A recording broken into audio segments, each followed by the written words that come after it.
Quaid Azam, Part 214. Zaman continues.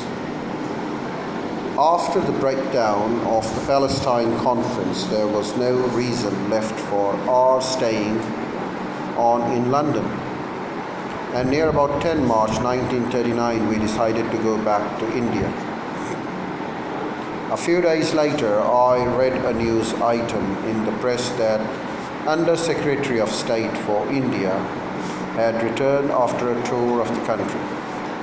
I therefore thought it might be helpful to see him to find out what impressions he had brought back of the Muslim League strength and our policy. I discussed it with Rahman and we asked for an interview with Colonel Moirhead, the Under Secretary, which was fixed for 14 March 1939. As soon as we sat down, number one naturally inquired from him as to what impressions he had formed after meeting our leaders in India about our strength and policies. Here I gave the conversation between Colonel Moirhead and myself as accurately as I can. I believe the name of the Undersecretary was Colonel Moirhead. Colonel Moirhead, yes, I have met your leaders and I have heard their case. We have got great sympathy with you, but we do not know how to help. You say that the British democracy does not suit you. I see that it does not. But we do not know of any other kind of democracy. We apply the same principles in India which we apply in our own country, and you do not suggest any alternative.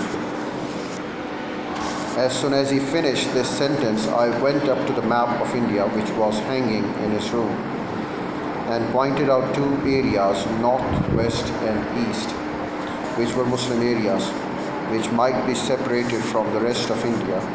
When I returned to occupy my chair, he said with a smile, "Yes, that is an alternative. Have you talked about it to Lord Zetland?" No, we have met the Colonial Secretary, Mr. MacDonald, but not Lord Zetland. Colonel Moirhead, why don't you see him? I am leaving on 21st March for India and I do not know whether he will have time to give us an interview. Colonel Moirhead, oh no, I shall see that he gives you time. You just write a letter to him and you will get the time. Thereafter we left our chairs. He came to see us off to the door when I said to him, I do not know whether the Lord Zetland knows our credentials. Don't worry about that, he replied. He will have everything before him. So my idea about the British attitude was coming true. In reply to our letter for interview, we were informed that the Secretary of State for India would receive us in the afternoon of 20 March, just one day before I was to leave England for India.